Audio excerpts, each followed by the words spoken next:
Hello दोस्तों, नमस्कार। ये बीते कुछ दिनों से हमारी कक्षाएं क्या थी, स्थगित थी। ठंडा का भी काफी बड़ा सा प्रकोप था। आज फिर से हम लोग क्या करते हैं कि री स्टार्ट कर रहे हैं, जहां तक छोड़े थे आपको वहीं से फिर से स्टार्ट कर रहे हैं। उसके बाद इसमें हम देखते हैं कि आज हम लोग का क्या है। तो देख रहे हैं कि सबसे पहला तो इसमें फ्रंट पे यही दिखाई दे रहा है हम लोग को एस आर रंगनाथन साहब के बारे में। एस आर रंगनाथन साहब से एक चीज तो आपको याद रखना होगा कि ये फादर ऑफ लाइब्रेरी साइंस।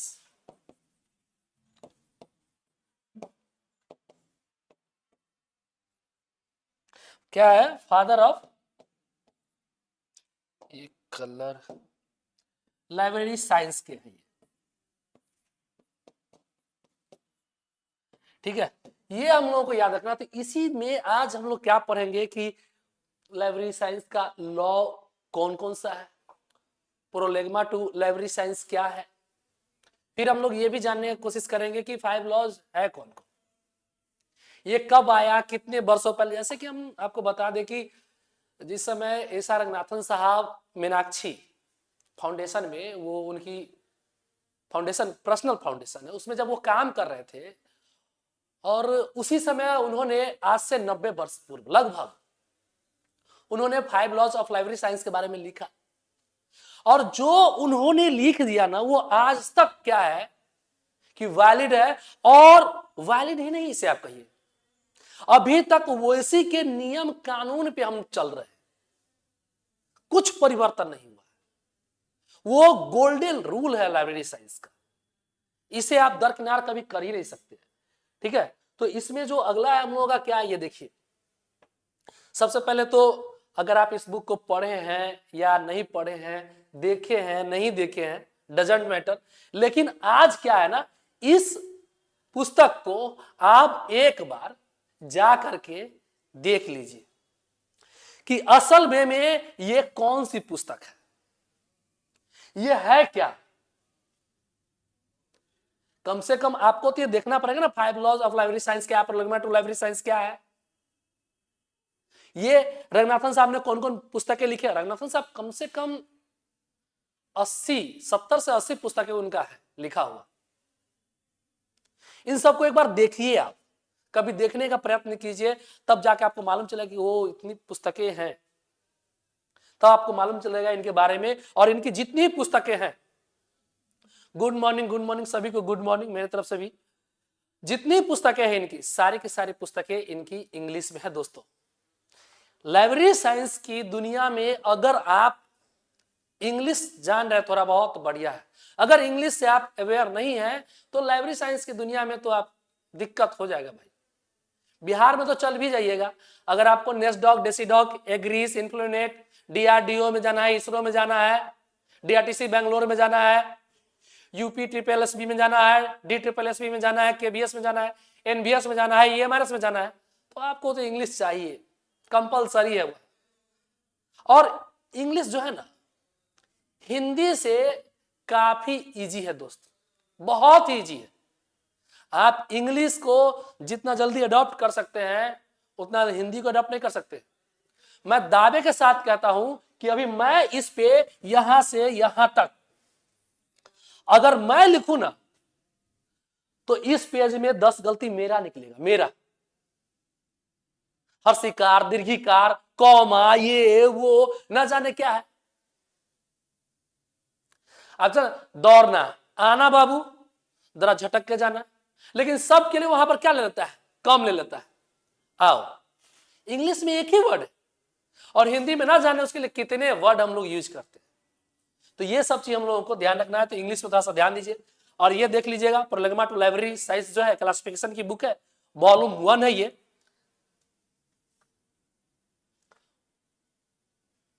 उसके बाद देखिए इसमें हम लोग आज क्या क्या बेसिक रूप से जानेंगे। बेसिक हम ये भी जानेंगे आज कि पुस्तकालय विज्ञान के आधारभूत नियम। तो पुस्तकालय विज्ञान के आधारभूत नियम कौन कौन है, ये आप लोग पहले से भी जानते होंगे। और जैसे कि कहता है ना कि books for all,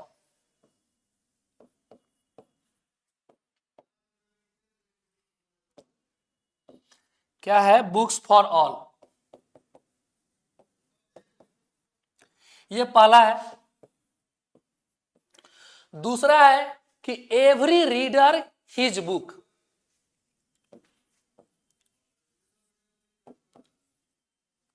every reader his book.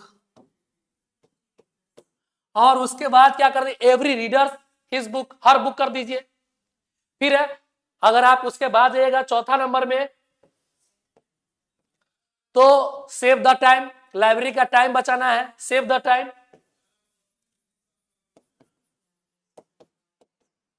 Save the time. फिर आपको पांचवा नंबर में यह पढ़ना है कि library is a growing organism.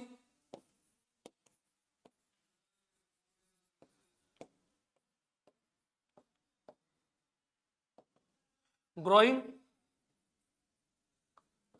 Organism है, ये आपको ध्यान रखना पड़ेगा। ये पांच इसका बेसिक फंडामेंटल चीज है, एकदम बेसिक फंडामेंटल।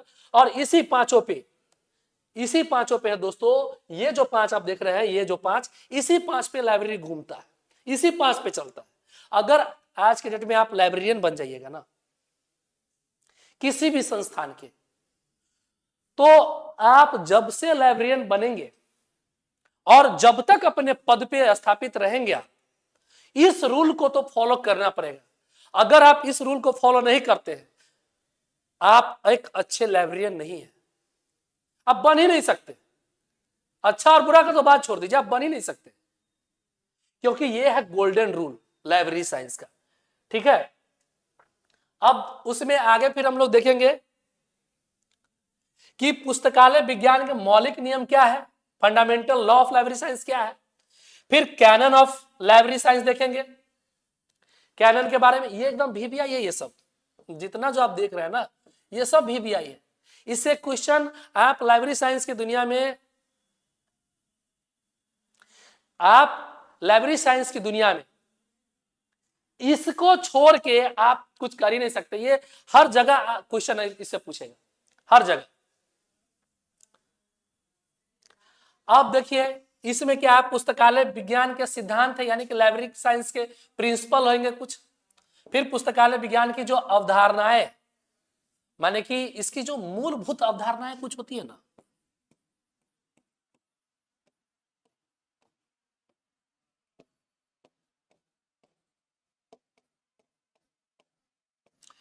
आप इसको ये कहिए कि कैसे ये बना होगा, कैसे इसका कॉन्सेप्ट डेवलप किया गया, क्यों इसकी जरूरत पड़ी है, इन सब चीज के बारे में आप पढ़ेंगे कि क्या क्या इसकी अवधारणाएं हैं, किस तरह से आया था। तो ये तो बेसिक ये चीज है जिसको आपको जानना है।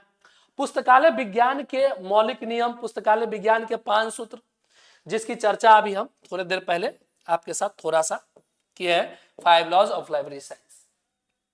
ठीक है, अब देखिए पुस्तकालय विज्ञान के जो 5 लॉज है, इनके बारे में भी मैं आपको आते ही बता दिया था कि ये जो 5 लॉज ऑफ लाइब्रेरी साइंस है, SR रंगनाथन साहब की देन है। किसकी देन है? SR रंगनाथन। SR रंगनाथन से कुछ बातें हैं जो आप लोगों को याद होना चाहिए कि इनका जन्म 9 और 12 में, कंट्राडिक्शन है। किसी भी एग्जाम में अगर ये दोनों दिया रहेगा तो आप 12 अगस्त ही मारिएगा। ठीक है, ये क्लियरिटी रखिएगा। इनकी कितनी पत्नी थी? 2 पत्नियां हैं इनकी, एक है रुक्मणी, एक शारदा। इनकी मां का देहांत दिल्ली में आग लगने से हो गया। ये सब चीज, एक एक चीज आपको याद रखना है। इनको PhD की उपाधि मिली है, पद्मश्री की उपाधि मिली है, इनको डीलिट की उपाधि मिली है इनको। ये सब चीज 1924 में ये इंग्लैंड गए शिक्षा ग्रहण लाइब्रेरी साइंस के दुनिया में करने। शेर साहब इनके गुरु हैं। कुछ कुछ बेसिक चीज है जो आपको याद रखना पड़ेगा। इनकी दूसरी पत्नी थी शारदा। शारदा के नाम पे जो Sharda Ranganathan endowment foundation बना है, ये बेंगलोर में है। और CCC, CC या प्रोग्रामा टू लाइब्रेरी क्लासिफिकेशन या 5 लॉज ऑफ लाइब्रेरी साइंस, ये सारी की सारी पुस्तकें किस पब्लिकेशन से आती है? सर कलर चेंज कर दीजिए बोर्ड का। अरे भाई कलर कैसे चेंज करूंगा, ये तो PDF बन चुका है, यही रहेगा। ठीक है, good morning sir, good morning Ranganathan, 12 अगस्त, very good very good. Sir app पर क्लास नहीं लगाए हैं क्या लोग? ऐप पर क्लास नहीं किए हैं क्या? क्या इन लोगों का तो ठीक है। अच्छा पूछवा लेते हैं, देख लेते हैं ऐप पे क्लास नहीं हो रहा है, क्या हो रहा है?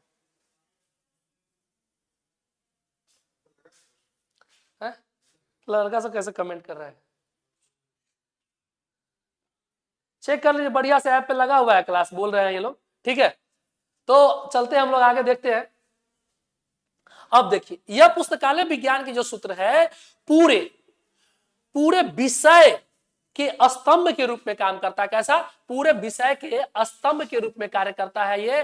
और आपको ये याद रखना है कि ये 90 वर्ष पूर्व, कितना मैं पहले ही बोल दिया था, 90 वर्ष पूर्व प्रकाशित होने वाली, और इनका महत्व और उपयोगिता आज भी है। यह सूत्र रंगनाथन ने मीनाक्षी कॉलेज, किसमें? मीनाक्षी कॉलेज अन्नामलाई में काम के दौरान इन्होंने लिखा था। किसमें? मीनाक्षी कॉलेज, याद रखना है मीनाक्षी कॉलेज। क्या? मीनाक्षी कॉलेज। आपसे पूछेगा कि एसआर रंगनाथन साहब आज से 90 वर्ष पूर्व उन्होंने कि लाइब्रेरी साइंस अगर कुछ पुस्तकें लिखी गई है तो आपके उपयोग के लिए होना चाहिए, आप पढ़े, उससे शिक्षित होगा, उससे क्या आपका नॉलेज डेवलप, आप अपने नॉलेज को विस्तृत करें, किसी और व्यक्ति को भी कुछ सिखा पाए। जब आप इतिहास की दुनिया में जाएंगे तो आप देखेंगे पितृ ऋण, गुरु ऋण, ये सब देखेंगे तो उसी तरह से क्या है कि यहां पे सेम चीज लागू। अगर आप जिस चीज को पढ़ रहे हैं किसी दूसरे को बता ही नहीं पा रहे हैं, फिर तो उसका कोई औचित्य नहीं है। इसीलिए यहां पर यह कहा गया कि बुक्स फॉर ऑल,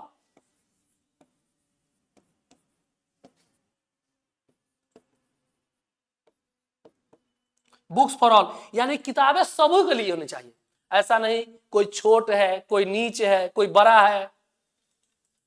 यानी कि आपको यहां पे जातिवाद भी नहीं करना है, जेंडर स्टीरियो भी नहीं करना है कि महिला है तो नहीं पढ़ेगी और लड़का है तो पढ़ेगा, यह भी आपको नहीं करना है।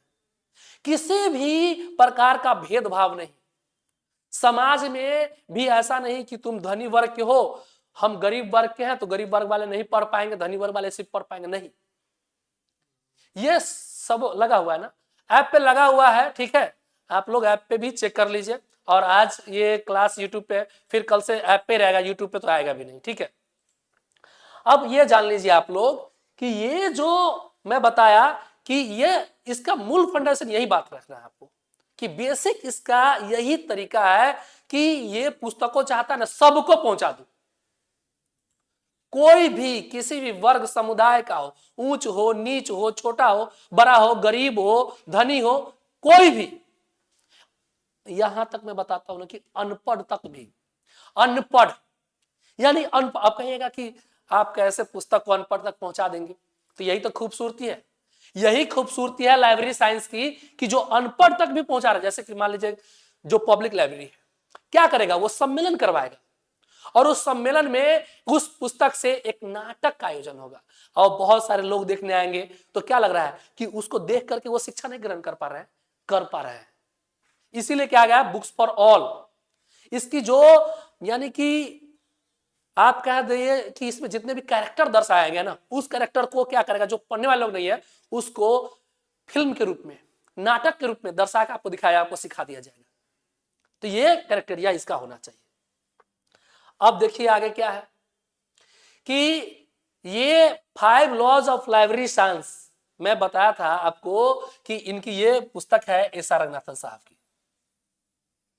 मैं आपको ये भी बता चुका हूं कि इनकी जो दूसरी पत्नी है शारदा, उन्हीं के नाम पे ये फाउंडेशन चलता है। और ये फाउंडेशन कहां से चलता है, तो ये बेंगलोर से चलती है। और इस पब्लिकेशन का नाम क्या है, तो ईईजी पब्लिकेशन है। क्या है? ईईजी पब्लिकेशन है, ये आपको रखना है याद, एसआर रंगनाथन। ठीक है, यहां पे जो थोड़ा सा ब्लर हो गया है आपको मैं बता दूं, Sharda Ranganathan endowment library science Bangalore. ठीक है, ये यहां पे लिखा गया हुआ है। कुछ नहीं, आज के डेट में हमको नहीं लगता है कोई ऐसा बंदा होगा जिसके पास एंड्रॉयड फोन नहीं होगा।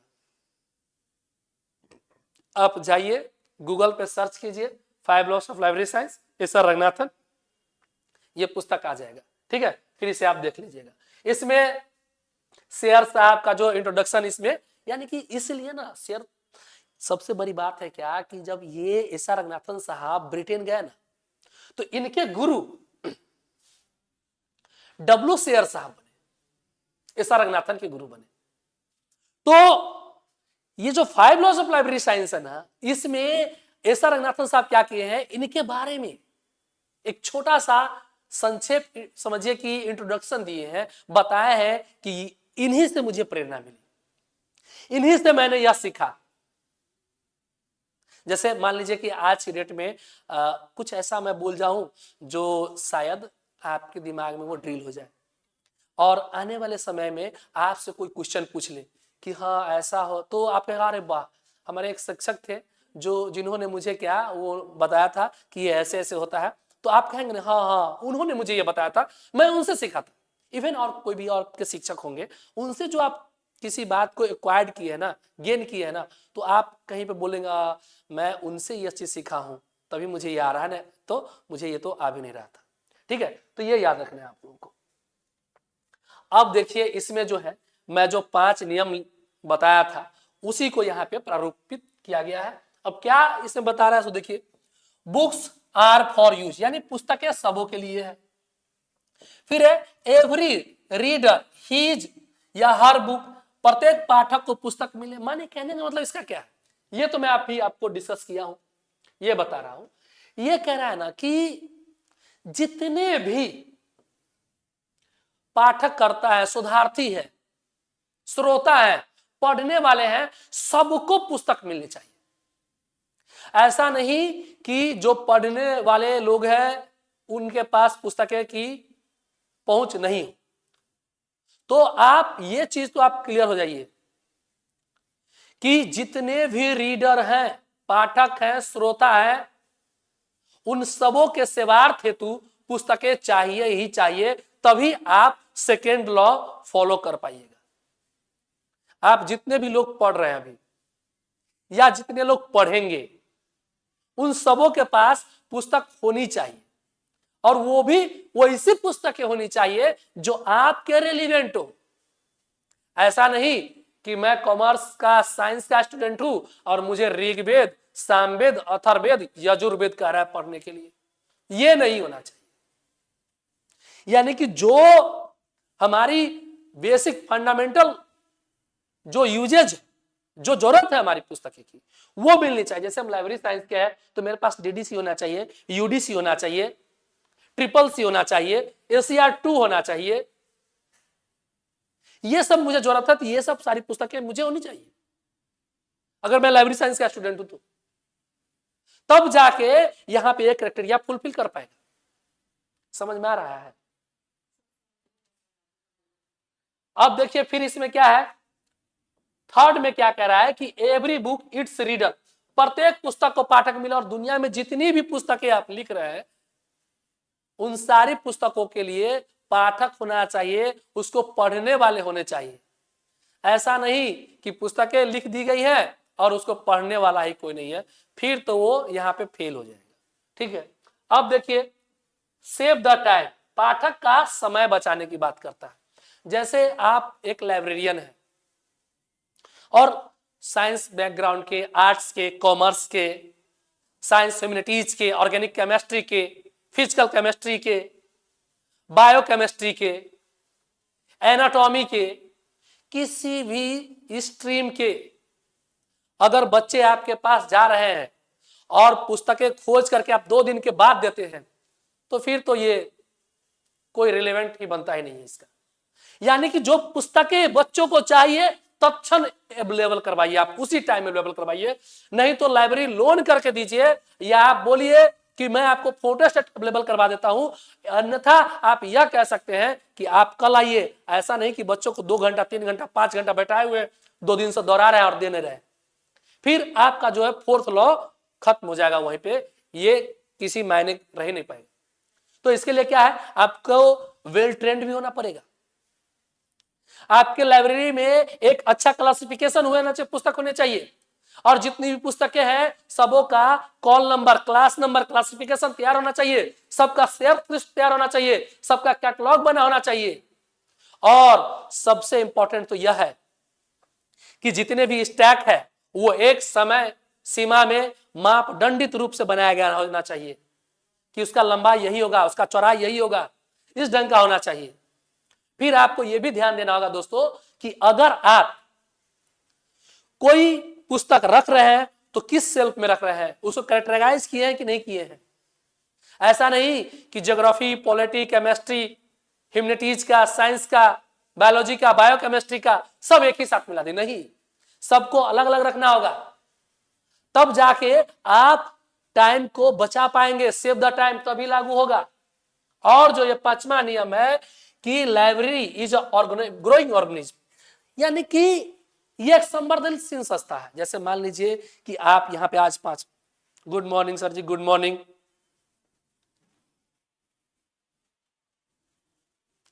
अरे भाई कविता जी मेरे से पूछ रही है कि सर पैसा कितना लगेगा। आप ये सब मेरे से नहीं पूछिए।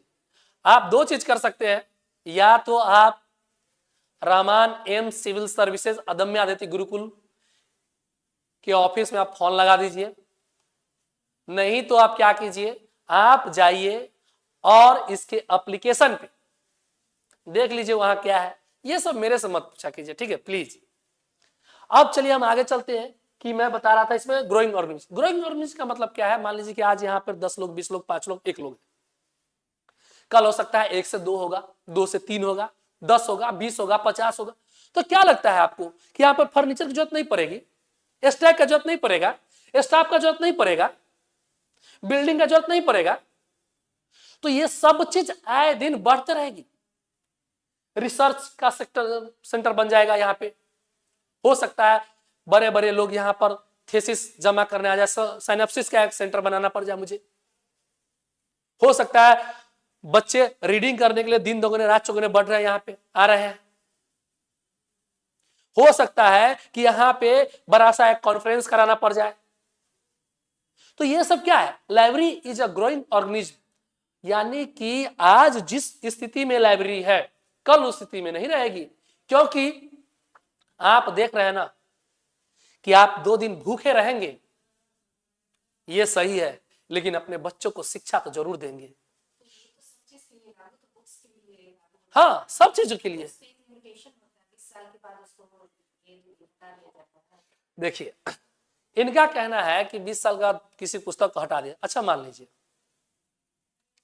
अगर जो लाइब्रेरी साइंस के फील्ड में रंगनाथन साहब जो आज से 90 साल पहले लिखे, इसका कोई तोड़ ही नहीं आया, तो आज भी उसे आप पढ़ रहे हैं कि नहीं पढ़ रहे? वो सही है। वो क्यों होता है मैं बताऊंगा। देखिए जर्जर की बात तो कह सकते हैं, सबसे बड़ी बात है वो भी। मान लीजिए कि आप जिस यूनिवर्सिटीज में है, जिस कॉलेज में है, जिस बोर्ड से पढ़ रहे हैं, तो उस बोर्ड का भी तो सिलेबस चेंज हो जाता है। तो सिलेबस अगर चेंज हो गया तो जो एकेडमिक दुनिया की पुस्तकें हैं उसका तो आपको जरूरत नहीं रहेगा, वो तो चेंज हो जाएगा।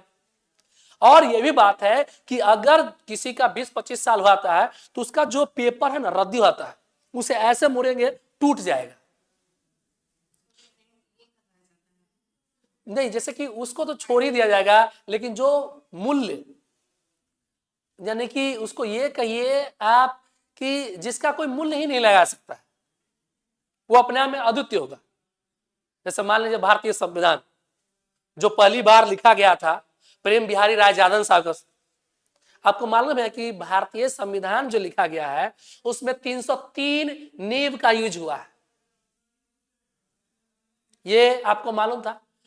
और नींव, और आपको यह भी मालूम होना चाहिए कि संविधान के हर एक पन्ने पे प्रेम बिहारी राय यादव साहब का नाम अंकित है, क्योंकि संविधान का संकलन करता अंबेडकर साहब है। संविधान अंबेडकर साहब नहीं लिखे, वो संकलन किए हैं, क्वाद की हर जगह सलाए, वो सजाने का काम किए, लेकिन लिखने का काम प्रेम बिहारी राय यादव साहब किए, कैलियोग्राफर है वो। और आपको यह भी मालूम होगा कि भारतीय संविधान में जो अभी 22 भाग है और अभी जो क ख ग जोड़िएगा तो वर्तमान समय में 25 भाग बनता है और सभी भाग में एक जाति, एक समुदाय, एक धर्म से फिगर प्रथम पृष्ठ पे अंकित है। जैसे प्रथम भाग में आप जाइएगा तो उसमें देखिएगा सिंधु घाटी सभ्यता में एक सिंह वाला जो बैल था ना, उसका लगा हुआ है। फिर आप ये देखिएगा कि जैसे आप आ जाइए जो भाग 3 है फंडामेंटल राइट, उसमें क्या है, जो मौलिक अधिकार है हम लोग का, उसमें राम दरबार का लगा हुआ है। किसी और भाग में जाएगा तो मुस्लिम धर्म का है, किसी और भाग में जाएगा तो ईसाई का है, सिख का है। जितने भी हिंदुस्तान में धर्म समुदाय है सबों का चित्र अंकित है हमारे भारतीय संविधान में, और ये हीलियम के केस में रखा गया हुआ है। ये आप लोग को मालूम होना चाहिए। तो जो अद्वितीय है उसे तो हम रिटायर नहीं कर सकते, उसे रखेंगे, लेकिन जो एकेडमिक दुनिया की पुस्तकें हैं उसे हम लोग क्या करते हैं, रिप्लेस करते रहते हैं। ठीक है, तो ये सारी चीज जो है ना, लाइब्रेरी जो ग्रोइंग ऑर्गेनिज्म पे ये लागू होता है, ये आप लोगों को याद रखना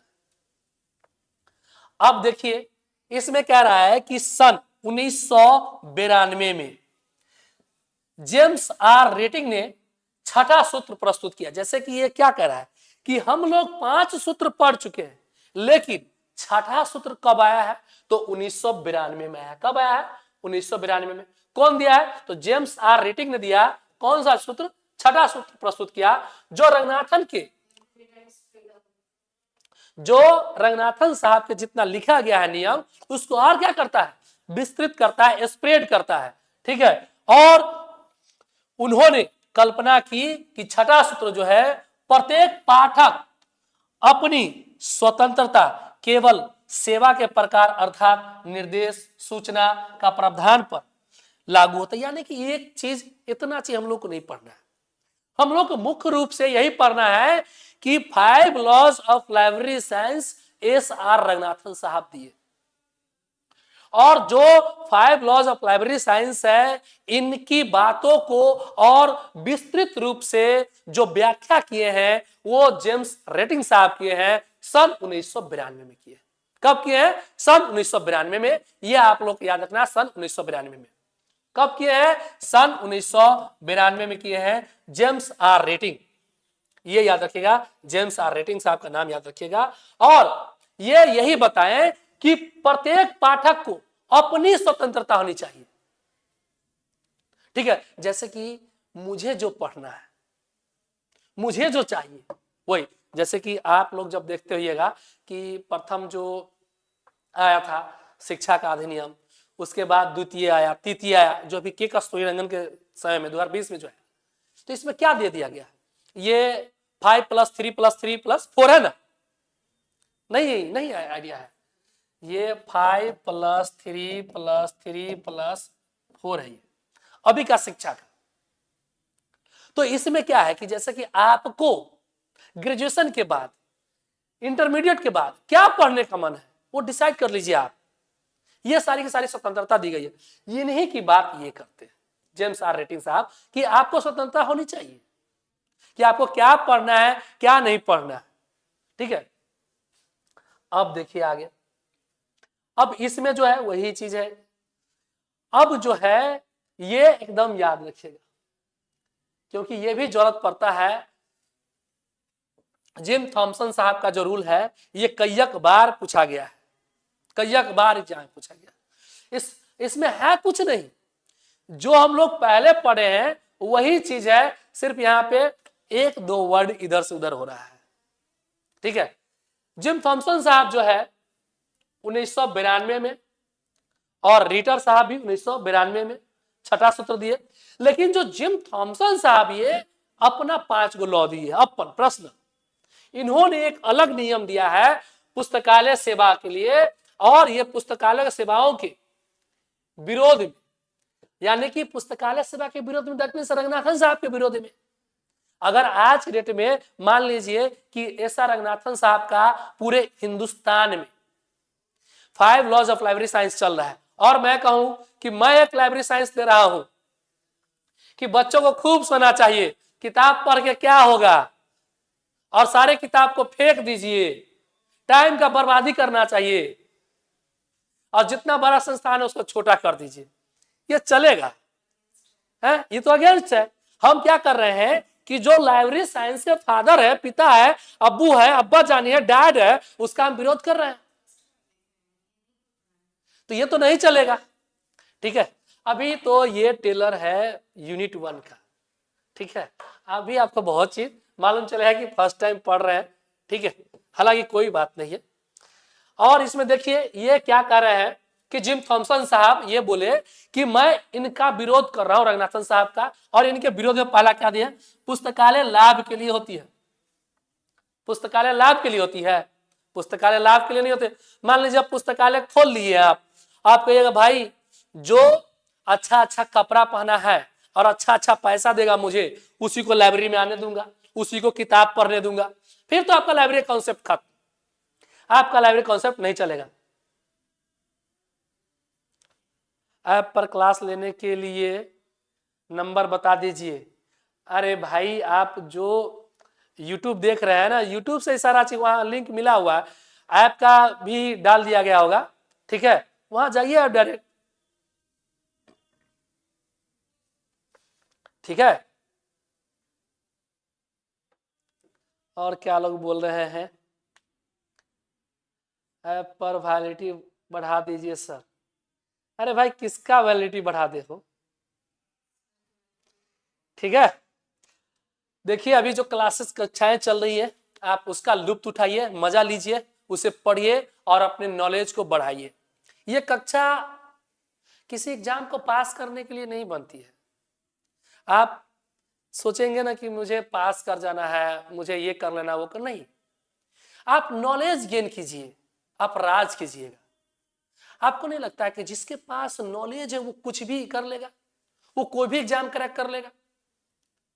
हम और आप जो ये कक्षाएं अभी संचालित कर रहे हैं, इसका एक ही मोटिव है कि जो आपका कॉग्निटिव डेवलपमेंट है, आपका जो समग्र विकास की बात हो ना, उस पर चर्चा मैं कर रहा हूं। आपका सोचने का जो तरीका है ना, वो डेवलप हो। कैसे सोचे, क्या करे, क्या थॉट प्रोसेस करे कि अभी तक जो मैंने पढ़ा वो याद रह जाए मुझे। ये नहीं कि ये हो गया, वो हो गया, ये करना है, वो करना, क्या होगा उससे, कुछ नहीं होगा। दोस्त मेरे भाई, एक बार आप अपना कॉन्सेप्ट बिल्डअप कर लीजिए, ठीक है, फिर देखिए ना सारी सफलताएं झक मार के आपके पीछे पीछे आएगी। तो हम लोग का एक ही काम होना चाहिए, सबसे पहली बात कि जितना हो सके ना नॉलेज को बिल्डअप कर लीजिए। ठीक है, अब देखिए कि जिम थॉमसन साहब का पहला रूल क्या है कि पुस्तकालय लाभ के लिए होनी चाहिए, तो ये तो नहीं चलेगा भाई। फिर है हर पाठक का अपना बिल होना चाहिए, यानी कि जितने भी पाठक हैं सब का अपना अपना बिल कटेगा कि तुमने ये पुस्तक लिया है, तुमने वो लिया है, तुम्हारा ये है। अरे भाई ये नहीं चलेगा, ये नहीं चलने वाला है। फिर है हर कॉपी का अपना बिल होता है, ये सब होगा। हर कॉपी, एक कॉपी का भी बिल बनवाइएगा। आप जानते हैं कि आप जो पब्लिक लाइब्रेरी में जाते हैं, अगर आपको 2-3 कॉपी ऐसे लेना है ना तो फ्री में दे देंगे लोग, 1 रुपया नहीं लेंगे आपसे। क्यों? क्योंकि आप उसके मेंबर हैं, आपसे 1 रुपया नहीं लेंगे लोग। लेकिन यहां देखिए जिम थॉमसन साहब क्या कर रहे हैं। लेकिन ये नहीं इसका मतलब दोस्तों कि इसे याद ही नहीं रखना है। UGC, NET, JRF, KVS, NVS और राजस्थान लाइब्रेरी का ये फेवरेट है, ये पूछता है दोस्तों, आप आपसे पूछेगा डायरेक्ट, मान लीजिए ना कि ये यहां पर यही दे देगा, बताइए कि किसका रूल है कि हर पाठक का अपना बिल होगा। आप दे लीजिए, एक दे देगा कि रीटर साहब का, एक ऑप्शन रंगनाथन साहब का दे देगा, एक ऑप्शन आपका जिम थॉमसन साहब का दे देगा, और चौथा ऑप्शन में नन ऑफ दिस दे देगा, और पांचवा ऑप्शन बीपीएससी का आपका एग्जाम दे देगा ऑल ऑफ द अबव। लीजिए फंस गए आप, तो मारना पड़ेगा जिम थॉमसन साहब। क्या मारिएगा? जिम थॉमसन साहब, ये याद रखना आपको। अब देखिए चौथा क्या है, पाठक के पैसे ले लो। अरे भाई ये तो धांधली है, पाठक का ही पैसा ले लीजिएगा, ये नहीं चलेगा। फिर अब पुस्तकालय एक कराहता हुआ जीव। अरे भाई कराहता हुआ जीव होता है? पुस्तकालय में तो जाते हम लोग रिलैक्स फील करते हैं, बढ़िया सा चेयर मिलता है, एकदम बढ़िया से बैठते हैं, अच्छा सा पानी, अच्छा सा स्वच्छ हवा। पुस्तकालय का आप स्ट्रक्चर देखते हो, काफी वो ऊंचाई पे रहता है, उसका देखिएगा अगर नहीं भी पंखा एसी चल रहा है ना तो सनसनाहट, आपको एकदम ठंडा महसूस होगा, हवा आते रहेगा और उसमें सूर्य का रोशनी आते रहता है। आप ये सब देखेंगे पुस्तकालय, कभी आप जाइए, यहीं पे जो सेंट्रल लाइब्रेरी है या आप खुदाबख्श लाइब्रेरी है, कभी आप जाके देखिए, फील कीजिए, आपको लगेगा कि इसे बनाने वाले लोग कैसे बनाए हैं। चाहे आप सरस्वती महल लाइब्रेरी जाइए या रामपुर राजा लाइब्रेरी जाइए, एम्स लाइब्रेरी जाइए या देहरादून दिव्यांग लोग लाइब्रेरी है उसमें जाइए, कहीं भी आप जाइए घूमिए, या सिन्हा लाइब्रेरी आप चले जाइए, गर्मी के मौसम में भी आपको गर्मी का आभास नहीं होगा। और ये कहता हुआ ऐसा कैसे होगा साहब, यानी कि आपको ये 5 चीज, सबसे पहला हम लोगों ने पढ़ा 5 laws of library science, S R Ranganathan साहब दिए, और ये मीनाक्षी कॉलेज अन्नामलाई में इन्होंने लिखा, आज से 90 वर्ष पूर्व लिखा।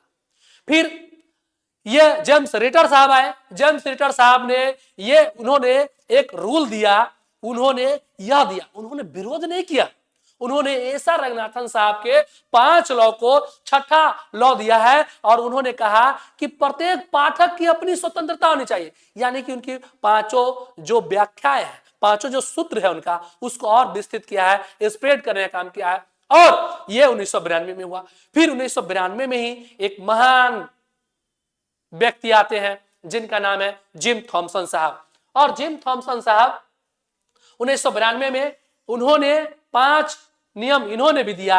इन्होंने कहा कि जो पाठक है ना, प्रत्येक पुस्तक के लाभ के लिए होती है और प्रत्येक पाठक को अपना बिल लाना है, प्रत्येक कॉपी का बिल होना चाहिए। फिर कह रहा है पाठक से पैसे ले लो। फिर इन्होंने 5वां नियम यह कह दिया कि पुस्तकालय कहारता हुआ संस्था। अरे भाई नहीं, ये सारा का सारा ये नहीं होगा, ठीक है। इन्होंने विरोध किया है, तो ये आपको याद रखना पड़ेगा। दोस्त से ज्यादा दुश्मन पे ध्यान दीजिए, सफल कर जाइएगा, ठीक है। तो याद रखना है इसे। अब चलते हैं हम लोग आगे। इसमें ग्रैमिसन साहब के बारे में दिया है। अब देखिए, गवर्नमेंट के कुछ नियम है। अब वो क्या है नियम जो सबसे प्रसिद्ध है इनका नियम। अब इनका जो नियम है आज के पुस्तकालय और उसके संभावित भविष्य के संदर्भ में रंगनाथन के नियमों को पुनर्व्याख्या। अब देखिए, फिर से हम लोग चलते हैं। जेम्स रिटर साहब 1992 में 6ठा सूत्र दिए, जिम थॉमसन साहब 1992 में 5 सूत्र दिए, इनका विरोध किए। अब आ रहे हैं गवर्नमेंट साहब। अब गवर्नमेंट साहब क्या करेंगे कि पुस्तकालय का जो 5 लॉज है लाइब्रेरी साइंस की दुनिया में एसआर रंगनाथन का, उसका ये क्या करेंगे, पुनर्व्याख्या करेंगे। क्या करेंगे, पुनर्व्याख्या करेंगे। और माइकल गवर्नमेंट ने हमें लाइब्रेरियनशिप के अपने 5 नियम कानून दिए। अब देखिए, 5 लॉज ऑफ लाइब्रेरी साइंस जो है रंगनाथन साहब, जेम्स रेटिंग 1992 में, बढ़िया है। अरे भाई, अरे इन लोगों को बताइए हो कि ये लोग जो एप्लीकेशन पे बोल रहे हैं कितना पैसा, इन लोगों को कमेंट में कुछ लिख दीजिए, बताइए। देखिए, जो ओल्ड स्टूडेंट है ना, उनको तो पैसा नहीं लगने जा रहा है, ठीक है। जो न्यू स्टूडेंट है उन्हीं को पैसा लगेगा। ये रहमान सर भी अनाउंस किए थे, ठीक है। तो अगर आप न्यू कमर है आपको पैसे देने पड़ेंगे, अगर आप ओल्ड स्टूडेंट है तो आपको पैसे नहीं लगेंगे, ठीक है। चलिए अब यहां आते हैं कि माइकल गवर्नमेंट साहब जो लाइब्रेरियनशिप, देखिए एक चीज याद रखना है कि 5 लॉज ऑफ लाइब्रेरी साइंस कौन दिए हैं, 5 लॉज ऑफ लाइब्रेरी साइंस के विरुद्ध में 5 नियम कौन दिए हैं, हाँ, जिम थॉमसन साहब दिए। फिर आपसे पूछेगा कि 5 लॉज ऑफ लाइब्रेरी साइंस की पुनर्व्याख्या किसने किया है, माइकल गवर्नमेंट किए हैं। फिर आपको यह भी याद रखना है कि लाइब्रेरियनशिप की अवधारणा किसने दिया है, तो माइकल गवर्नमेंट दिया है, ठीक है, याद रखना है। अब क्या बोले, अरे भाई ये शॉर्ट लिख दिया गया, ये थोड़ी ना मौसी के बेटा है, दोनों एक ही है। ये माइकल गवर्नमेंट साहब ही है, हमारे जो टाइपराइटर है उनका कलाकृति है कुछ, ठीक है। ऐसा नहीं समझना है कि ये फुआ के बेटा है, ये मौसी के बेटा है, दोनों एक के बेटा है, ठीक है। आइए अब चलते हैं। पुस्तकालय मानवता की सेवा करते हैं। करते हैं, नो डाउट करते हैं। क्या कहा गया है कि बुक्स फॉर ऑल। अगर आप पब्लिक लाइब्रेरी में जाएंगे तो पुस्तकालय में सबों के लिए पुस्तक है। वहां पे क्या गरीब, क्या धनी, क्या ऊंच, क्या नीच, क्या जाति, क्या समुदाय, क्या जेंडर स्टीरियो, सब चीज से परे है ये। आप किसी भी जाति, धर्म, समुदाय, गरीब है, धनी है, कोई भी हो, आपको यहां पे पुस्तकें पढ़ने के लिए दी जाएंगी और आप पुस्तकें पढ़ सकते हैं। कोई भी बैरियर नहीं होगा और आपसे कम्युनिकेशन बैरियर भी नहीं। यानी कि आप कन्नड़ हैं, आप हिंदी भाषी हैं, आप उर्दू बोलते हैं, आप मैथिली बोलते हैं, आप अंग्रेजी बोलते हैं, नो बैरियर। लाइब्रेरी में कम्युनिकेशन बैरियर नहीं होता है। यानी कि आप कोई भी व्यक्ति हो, मौलवी हो, पंडित हो, फिर भी पढ़ सकते हैं, धनी हो, गरीब हो, फिर भी पढ़ सकते हैं, ऊंच है, नीच है, फिर भी पढ़ सकते हैं। इसका काम ही है कि कोई भी व्यक्ति शिक्षा ग्रहण करना चाहता है, वो लाइब्रेरी में आ करके अपना नॉलेज इंक्रीज कर सकता है। यह मानव सेवा के लिए बना है। और दुनिया में सबसे बड़ा कोई धर्म है तो वो मानवता है। मानवता से बड़ा कोई धर्म नहीं है और इसी धर्म पे ये लाइब्रेरी चलती है। आप सभी के सभी लोग लाइब्रेरी का जो डिग्री लिए हैं, बिलिस, आप एक प्रोफेशनल लाइब्रेरियन है। आप उस ढंग से सोचे और आपका व्यक्तित्व, आपका पर्सनालिटी, आपका भाव ऐसा होना चाहिए कि लोगों में समग्रता, एक रूपता, घनिष्ठता का बोध करवाए। आपकी बोलचाल ऐसी होनी चाहिए जो किसी को भी कभी भी दुखी ना करे, सबों को एक साथ लेकर चलने वाले होने चाहिए। और भविष्य में आप एक लाइब्रेरियन बनने वाले हैं। आपके पास हजारों लाखों बच्चे आएंगे आपके करियर में और सबों को आपको डील करना है। और वो वही व्यक्ति कर सकता है जो काफी सजग हो, काफी संयमित हो और एक पढ़ा लिखा। आम लोग तो कर ही नहीं सकता है। आप जानते हैं ना कि अगर आप लाइब्रेरी साइंस का डिग्री लिए हैं यानी कि आप डबल ग्रेजुएट है। ग्रेजुएशन के बाद ही ये जानते हैं, अगर यूजीसी जो है हमारे देश की यूनिवर्सिटी ग्रांट कमीशन, ऐसे नहीं इस डिग्री को डिजाइन किया गया। ये तो बिहार का दुर्भाग्य है कि यहां इसका ऐसा स्थिति है।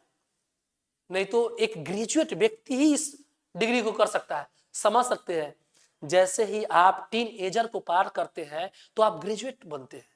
और जब आप ग्रेजुएट कर लिए यानी कि बढ़िया ढंग से आप परिपक्व हो चुके हैं, हर एक चीज को बारीकी से समझने का आप अपने अंदर वो रखते, शक्ति रखते हैं, और तब जाके आप इस चीज को कर रहे हैं तो समझ सकते हैं कि आपके पास कितनी परिपक्वता होगी, कितनी आपके पास समझ बूझ होगी, आपकी कार्यशैली कितनी प्रगढ़ होगी। अन्यथा आप नहीं कर पाते इस चीज को। तो ये तो क्लियर है, डेम श्योर, कि आप एक पढ़े लिखे और एक होनहार व्यक्तित्व के, पर्सनालिटी के अच्छे स्टूडेंट हैं, तभी आप इस डिग्री को किए हैं। आम लोग नहीं कर सकता। और जिन लोगों ने डिग्री खरीदा है तो वो लोग भी सहमे नहीं। एस.आर. रंगनाथन साहब बिलिस एमलिस नहीं किए थे। उनके पास bachelor of library and information science की डिग्री नहीं थी, उनके पास master of library and information science की डिग्री नहीं थी, फिर भी वो लाइब्रेरी साइंस में इतना अच्छा कर पाए। तो आपके अंदर में एक ये भी भावना होनी चाहिए ना कि कुछ करना है, कुछ कर गुजरना है, तो आप कर लीजिएगा। जैसे आज है ना 12 जनवरी है। आज क्या है? आज यूथ दिवस है आज। और स्वामी विवेकानंद जी बहुत सारी बातें बोल चुके हैं। उनका यही बात था कि उठो जागो, और जब तक आप अपने लक्ष्य की प्राप्ति नहीं करते हैं ना, तब तक आपको प्रयत्न करना है, प्रयास करना है ना। तो ये आपको एकदम ध्यान रखना है। आज ही है ना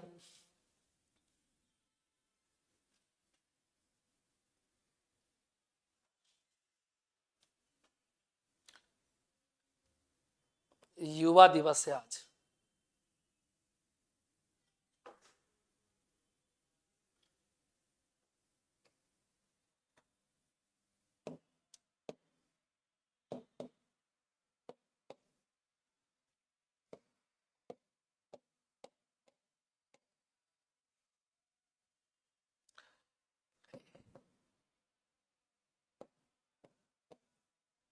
ये क्या है? हथौड़ा मार रहा है ना। देखिए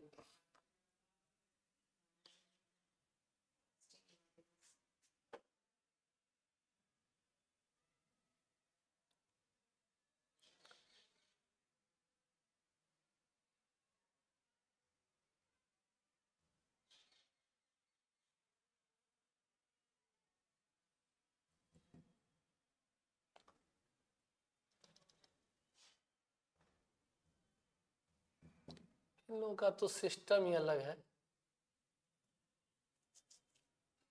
कहाँ चला गया? और डाउनलोड नहीं हुआ क्या?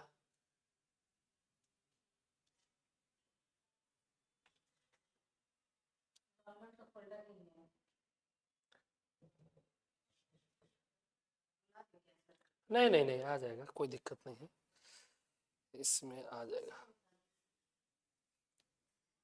अच्छा बस यहीं पे देखिए ना कि ये युवा दिवस है आज, ठीक है, यही आप लोगों और इनसे ही आप लोगों को ना सीख लेना है। ये बहुत सारा चीज बोल के गया है, इनसे ही सीख लेना है, ठीक है। हालांकि हम लोग अपने आते हैं, जो हम लोग का प्रोजेक्ट है मेन, इस पे आते हैं अपना। अब उसमें देखिए इसमें क्या है कि उन सभी रूपों का सम्मान करें जिनके द्वारा ज्ञान का संचार किया जाता है। क्या है? उन सभी रूपों का सम्मान करें जिनके द्वारा ज्ञान का संचार किया जाता है। दूसरा था, तीसरा में करा सेवा को बेहतर बनाने के लिए प्रौद्योगिकी बुद्धिमानी, यानी कि अगर आप चाहते हैं ना कि अभी जो 21वीं सदी है इसमें लाइब्रेरी बहुत ही बढ़िया ढंग चले, तो आप क्या कीजिए, आप अपने लाइब्रेरी को ऑटोमेशन मोड में ला दीजिए। यानी कि सोल है, कोहा है, संजय है, लिप्सिस है, इस चीज को भी आप लाइए। और क्या कीजिए कि जो इतना भी आप लाइब्रेरी में पुस्तकें रखे हैं ना, सबका आप ऑनलाइन कैटलॉग तैयार कर दीजिए, सबका डिजिटलाइजेशन कर दीजिए। इससे क्या होगा कि कुछ ऐसे लोग जो आपकी लाइब्रेरी में आके नहीं पढ़ सकते हैं, उनको क्या है कि ऑनलाइन एक्सेस दे दीजिएगा, तो वहां से भी पढ़ सकते हैं। यही कह रहा है विज्ञान प्रौद्योगिकी बुद्धिमानी से उपयोग करें। मैंने प्रौद्योगिकी साइंस एंड टेक्नोलॉजी की बात कर रहा है यहाँ पे। ज्ञान तक निःशुल्क पहुंच को सुरक्षित रखें। अब क्या रहा है कि आप इसको निःशुल्क कर दीजिए। जैसे हम लोग जानते हैं ना कि ओपन सोर्सेस कुछ होता है, तो हम लोग ले लेते हैं जिसको फ्री में मिलता है, ठीक है। जैसे कि आप ले लीजिए ना, जो माइक्रोसॉफ्ट का बहुत सारा है, ठीक है, वो सब हम लोग को फ्री में मिलता है। उसी प्रकार से इसको क्या कर रहा है, निःशुल्क कर देना है, कोई भी पढ़ ले। अतीत का सम्मान करे और भविष्य का निर्माण करे। अब ये देखिए कितना बड़ी बात कह दिया। जैसे कि मान लीजिए कि जो मोहम्मद साहब का जन्म हुआ, तो उन्होंने जो मुस्लिम धर्म के लिए, मुस्लिम समुदाय के लिए जो उन्होंने कार्य किया, हदीस, अदीस, इजमा, कायस और जो ग्रिबियल के द्वारा जो कुरान की रचना करके उनको संप्रेषित किया गया था, इन सब वो क्या है कि वो लोग धर्म वाले लोग क्या है उसको संरक्षित रखे। और जो बच्चे